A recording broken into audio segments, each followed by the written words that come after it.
Welcome back to the channel, guys. Real quick, as you can see, 3.5 liter V6. This is a Dodge Charger. Okay, no start. Yes, it spins over, it just will not start up. Now, I came from another shop, guys. Y'all know how that go. Okay, what the problem is, y'all know how to go by trying to find a no start condition, right? Basically need three things to start. All right, now you can try to simulate at least one of those. I know. Okay, you need fuel to start. Fuel is one of the requirements it will take to start. Okay, now you can quite frankly simulate fuel presence, not so much pressure, but presence. Okay, presence, meaning fuel. You can literally spray fuel down the intake, just in case you suspect you're not getting any fuel by way of the fuel pump. Just say you think your fuel pump is, the term y'all use, gone bad. Then you can literally spray some type of combustion liquid down in the throttle body area, some throttle body cleaner or something like that. I ended up using this. Okay, now you can, however, turn your key on. Guys, every car, I think since 88, has a 2-second primer where you turn the key to the run position, and you should hear a bzzz for 2 seconds. That is the fuel pump primer, okay? The fuel pump is running for 2 seconds, though, until it sees RPM. Now, if it doesn't see RPM, it's going to shut the fuel pump off. Okay, now, and that prime feature is needed to try to prevent long crank time. All right, now, as you know, there's no anti-drain back valve on the rail. A lot of that feature is being taken over by the fuel pump itself. So when you turn your car off, you don't want fuel pressure to just rush out of the rail. You still want a certain amount of pressure on the rail in anticipation of another startup, okay, which will prevent long crank time. But just say an overnight soak, yes, that fuel is going to gravitate back to the fuel tank no matter what. All right, so when you get up in the morning, turn your key, you go to run, it's going to bzzz, that's your fuel pump running. Now, I hear that, okay, so which tells me I'm actually getting power supply to the fuel pump. Now, I can't, however, tell if fuel pump is being pushed out. If there's pressure, okay, you'll need a pressure gauge for that. So what I did was I went through all that to say I simulated fuel presence with this, and I still have no startup. Okay, now I'm gonna let y'all hear the healthiness of the startup, because that matters, guys. Yes, I have a charge on it, so yeah, you can see it came from another shop, but let's take a listen to this.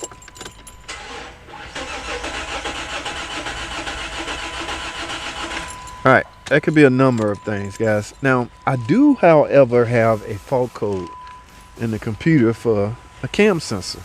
In fact, that's what's actually written on the ticket.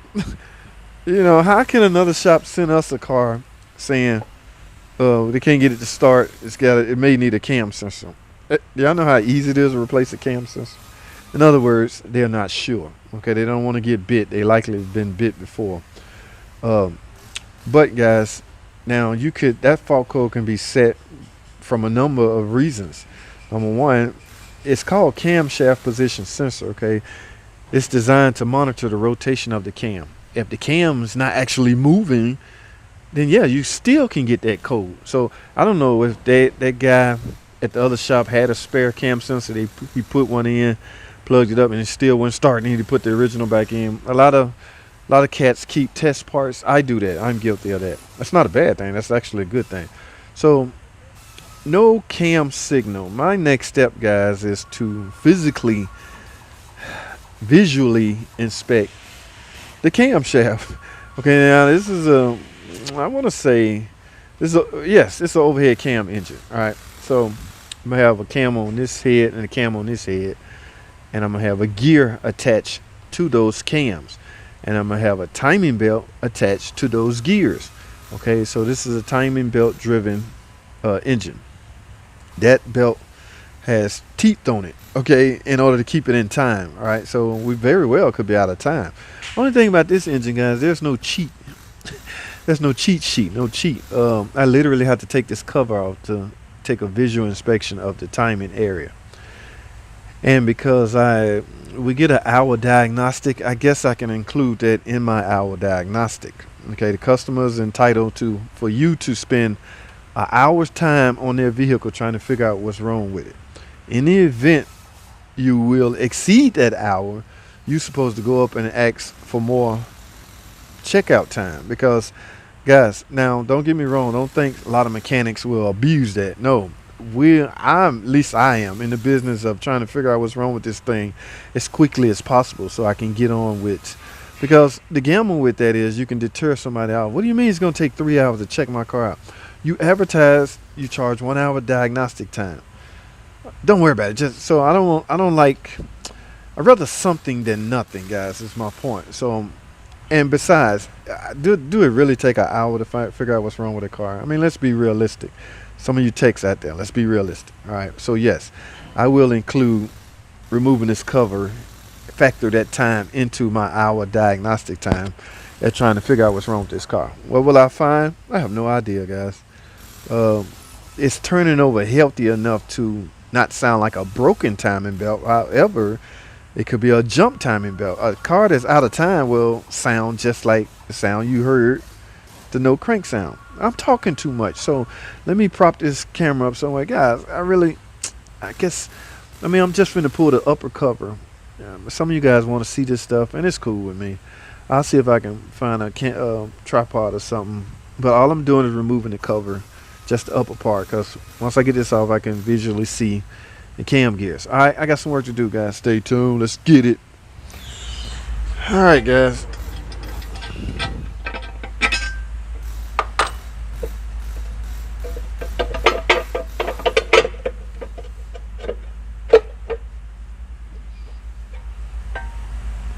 Whoa!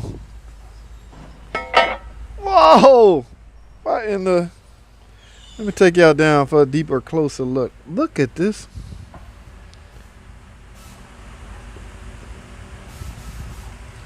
That timing belt has shredded. Shredded. Look at all this, guys.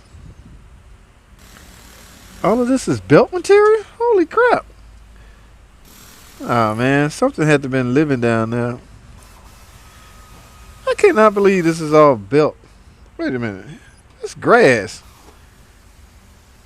How can a bird or anything get down in there?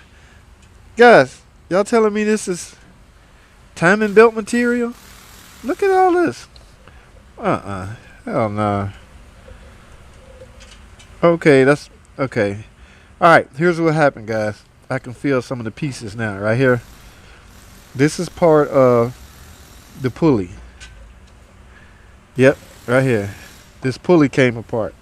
So, I did a video on this a while back, guys. This pulley will go before the damn belt go. So, quite frankly, the belt was killed by the pulley. So, that's why I lowered my timing belt recommendation threshold to 100,000 miles. Basically, you need to give a threshold change or a recommendation for the pulley. Alright, so watch this video right here where I explain that in more depth, but that is exactly what happened to this car. So, quite frankly, guys, the cam sensor code you was getting is a result. It was not reading the camshaft tone wheel correctly. Alright, it's not that the sensor bad. It's just that it's not. So when they swapped out a new cam sensor, you're gonna get the same results because there's technically not wrong with the sensor. The problem is the problem is what the sensor reads. The sensor supposed to report back to the computer the position of this camshaft based on the tone wheel. There's little slots on the tone wheel that tells the cam sensor what position it should be. You're trying to maintain a relationship between the camshaft and the crankshaft, so you can achieve stoichiometric fuel mixture. All right, guys. So it gets a little complicated verbally, but that is what happened. I cannot believe this is all. timing belt material. Wow.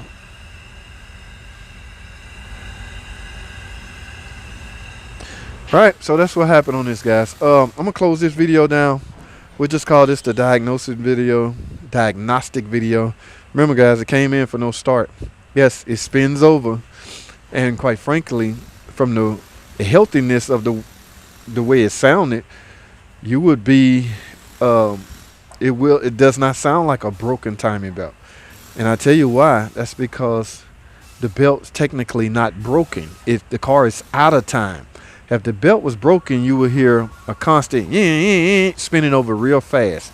The engine will be turning over extremely fast because there's no compression. Because the engine is out of time, who knows the position of piston doing what? And quite frankly, there's a small chance that you may have bent some valves. You don't know until you put a belt on it and start it up. Okay, so I do not know, but I'll find out. So yeah, I mean, is this a non-interference engine? Guys, every time somebody say that, or every time it's printed that it's a non-interference engine, I've seen engines not become damaged based off a broken timing belt. So a lot of it a lot of it has to do with when the belt broke. Basically, a lot in this IMO, this is my opinion, okay. RPM, if RPM is extremely low and your belt break, chances are you may not bend the valve. All right, is this valve bent? I don't know. What I will do is simple, put a belt on it before I commit to the water pump and everything. I'm gonna put a belt on it, see if I got some compression. I'll probably run a compression test, or I might just see if it'll start. If it'll start and idle normal and I have 20 inches of vacuum, then yes, we dodged a bullet. There's likely no bent valve. But if I start it up, I got a hard misfire and things like that, yes, you likely bent some valves. So it could go either way. There's no one true way, guys. Depends on the RPM of the engine when the belt broke, in my opinion. A lot of guys will disagree. And it's cool. You can do that. You can disagree, all right? But yeah, I'm gonna close this video if they buy the timing belt. I open it back up. We'll talk some more then, guys. All right, but for now, that's all I have. Thanks for watching. Comment, subscribe, and I'll see y'all in the next video.